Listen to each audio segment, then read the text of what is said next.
مداری media کے معزز سامعین، میں ہوں غلام فرید اور آپ تمام سننے و دیکھنے والوں کو السلام علیکم۔ سامعین، آج ہم ڈالیں گے حیات حضور مجدد مراد آبادی پر ایک نظر۔ 13ویں صدی نصف آخر سے اختتام کی جانب رواں دواں تھی اور سچائی کا کوئی ایسا علمبردار دور دور تک نظر نہ آتا تھا جو سچی بات بربلا کہنے کا حوصلہ رکھتا ہو، جو سنیت کی پاسبانی کی کسوٹی پر کھرا اترتا ہو۔ تب اہل علم و دانش کو یہ فکر ضرور ہوئی کہ اب حق بات بلا جھجک کون کہے گا، اب باطل کی آنکھوں میں آنکھیں ڈال کر ان کو ان کی اوقات کون دکھائے گا، کون سنیت کا پاسبان ہوگا، اب کون سچائی کا علمبردار ہوگا، اب کس کے دم سے سنی سینہ تان کر چلیں گے، اب کون سنیوں کی ڈھال بنے گا، اب کون ہوگا جسے رب تبارک و تعالی علم و عمل کا آفتاب و مہتاب بننے کی سعادت عطا فرمائے گا۔ منافقت زدہ ایسے سستے ماحول میں ایمان والوں کے ایمان کو جلا دینے کے لیے اور اہل باطل کو ان کے بھیانک انجام تک پہنچانے کے لیے رب قدیر نے اہل سنت کو 12 ربیع الاول شریف 1368 ہجری مطابق 12 جنوری 1949 عیسوی بروز بدھ سیدنا امیر اہل سنت مجدد دین و ملت محدث عظیم مفسر فہیم مترجم قرآن کریم ولی کامل غوث زماں شیخ العرب والعجم تاریخی شاعر دربار رسالت امام العلماء والمحققین حضور مناظر اعظم علامہ حافظ و قاری مفتی سید محمد انتخاب حسین قدیری اشرفی مداری رضی اللہ تعالی عنہ عطا فرمائے۔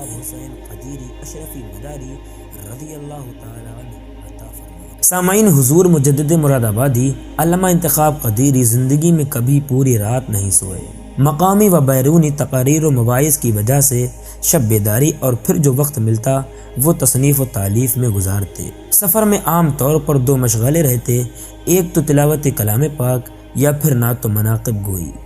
حقیقت یہ ہے کہ آپ نے اپنی پوری زندگی اسلام و سنیت کی تبلیغ و اشاعت میں بسر فرمائی۔ رب قدیر نے اپنے محبوب علیہ الصلوۃ والسلام کے طفیل آپ کو اتنی خوبیوں اور کمالات سے اور اتنے علوم و فنون سے نوازا تھا جس کی نظیر دور حاضر میں تو کیا ماضی قریب میں بھی کہیں اور دیکھنے کو نہیں ملتی۔ مثلاً آپ 12 ربیع الاول شریف کو پیدا ہوئے، آپ کے سینہ مبارکہ پر کبھی بال نہیں اگے، یہ بھی صدقہ سنت نبوی ہے۔ آپ عالم باعمل تھے، آپ لاجواب حافظ قرآن کریم اور قاری قرآن عظیم تھے، آپ ہزاروں علماء حفاظ و قراء و شعراء کے استاذ تھے، آپ تقریباً 156 کتابوں کے مصنف تھے، آپ قرآن کریم کے مترجم و مفسر تھے، آپ عظیم الشان محدث تھے، آپ 2 اخباروں کے مالک و ایڈیٹر تھے، آپ علماء قراء حفاظ و شعراء مقرروں کے والد تھے، آپ تقریباً 3000 نعتوں و منقبتوں کے شاعر تھے، آپ مرکز اہل سنت جامعہ قدیریہ کے بانی تھے،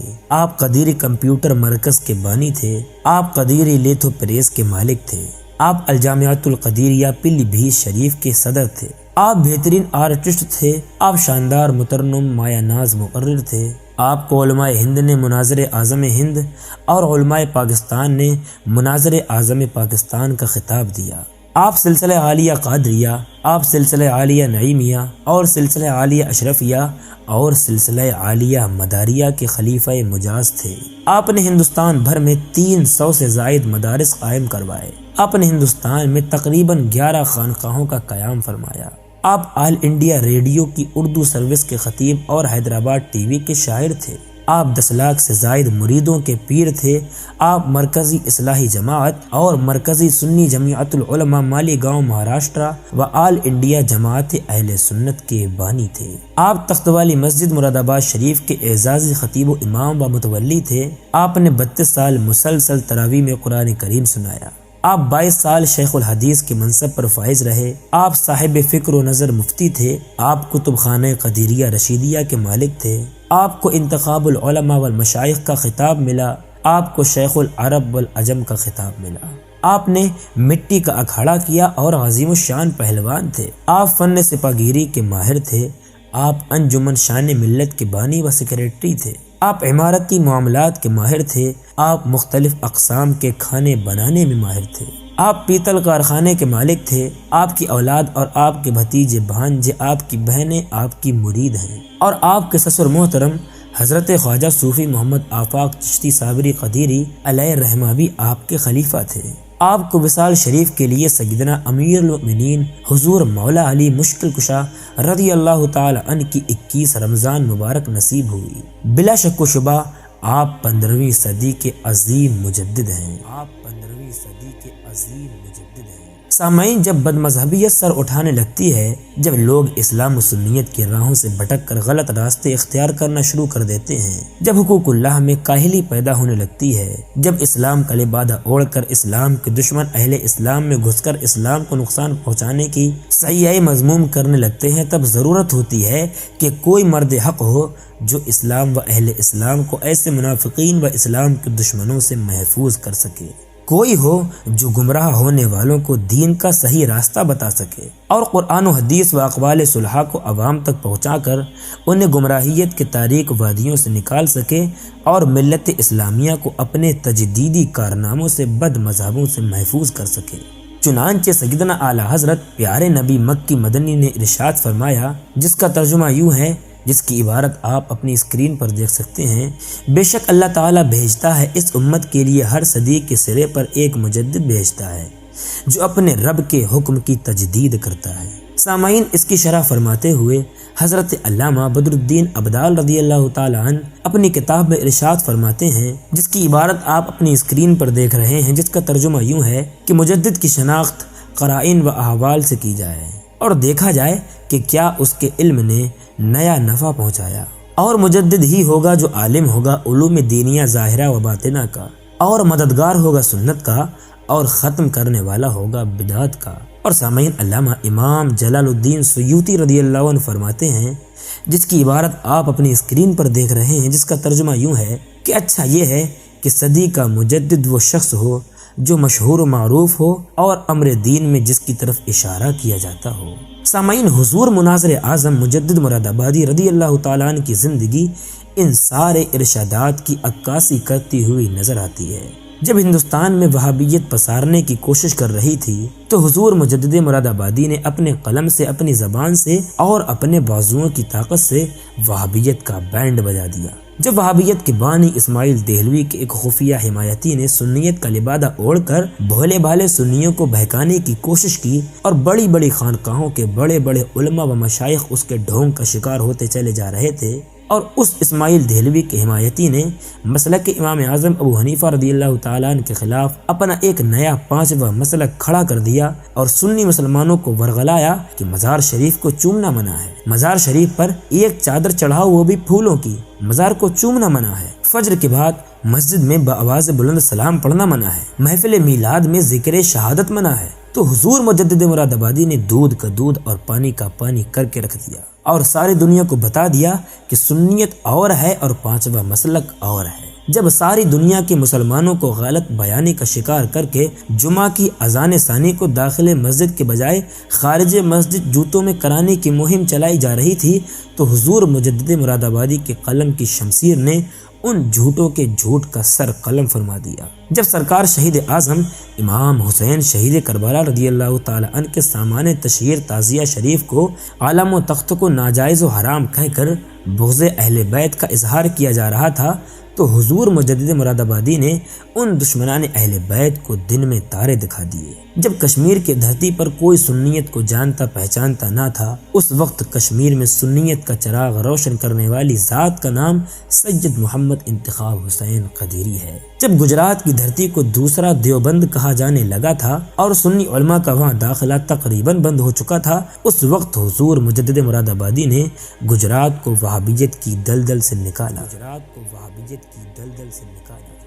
سامعین، جب 1995 عیسوی میں مالیگاؤں مہاراشٹر ایک وہابی مفتی کے نرغۂ کفر میں پھنس چکا تھا اور تقریباً 95 تقریریں کر کے اس مفتی نے مہاراشٹر میں وہابیت کو پروان چڑھا رکھا تھا، ایسے موقع پر حضور مجدد مراد آبادی مالیگاؤں مہاراشٹر تشریف لے گئے اور صرف ایک خطاب سے ہی اس وہابی مفتی کی ایسی درگت بنائی کہ وہ مفتی اپنے طے شدہ بقیہ 30 پروگرام چھوڑ کر مالیگاؤں سے فرار ہو گیا۔ جب حضرات صحابہ اکرام رضی اللہ تعالی عنہم کے بغض کا شکار لوگوں نے سیدنا امیر المؤمنین مولا علی رضی اللہ عنہ کی مصنوعی محبت کو ڈھال بنا کر حضرات صحابہ اکرام کی عظمتوں سے کھلواڑ کرنے کی کوشش کی، تو اس قدیری مداری مرد آہن نے رافضیت کی اینٹ سے اینٹ بجا دی جب قاتل امام حسین رضی اللہ عنہ یزید ملعون کو ایمان والا ثابت کرنے کی ناپاک مہم چلائی جا رہی تھی تو کربلا کے اس لال نے ان کھلے اور چھپے دونوں یزیدیوں کا جینا حرام کر دیا۔ خلاصہ یہ ہے کہ جب جب اور جہاں جہاں سنیت کو تحریری قربانی کی ضرورت ہوئی تو حضور مجدد مراد آبادی کا قلم کام آیا، جہاں سنیت کو خون کی ضرورت محسوس ہوئی تو حضور مجدد مراد آبادی کا خون کام آیا، جہاں سنیت کو تقریر کی ضرورت ہوئی تو حضور مجدد مراد آبادی کی زبان سحر البیان نے اپنے فن کا لوہا منوایا۔ یہی وجہ ہے کہ آج سے تقریباً 34 سال پہلے خطیب مشرق حضرت علامہ مفتی مشتاق احمد نظامی رضی اللہ تعالی عنہ نے ارشاد فرمایا تھا کہ کسی جماعت کو ایسا عالم صدیوں میں نصیب ہوتا ہے جیسے ہماری جماعت کو علامہ انتخاب قدیری ملے ہیں، اور میں کہتا ہوں کہ حضرت علامہ نظامی نے یہ مناظر اعظم کے مجدد ہونے کی پیشن گوئی فرمائی تھی، ورنہ علامہ، مصنف، مقرر، محدث، مفکر، مدبر تو پیدا ہوتے ہی رہتے ہیں، لیکن کوئی ایسا انوکھا نرالا عالم صدیوں میں دکھائی دے جسے دیکھ کر اہل حق مسرور ہوں اور اہل باطل رنجور ہوں تو دشمنان دین پر ذوالفقار حیدری بن کر چمکے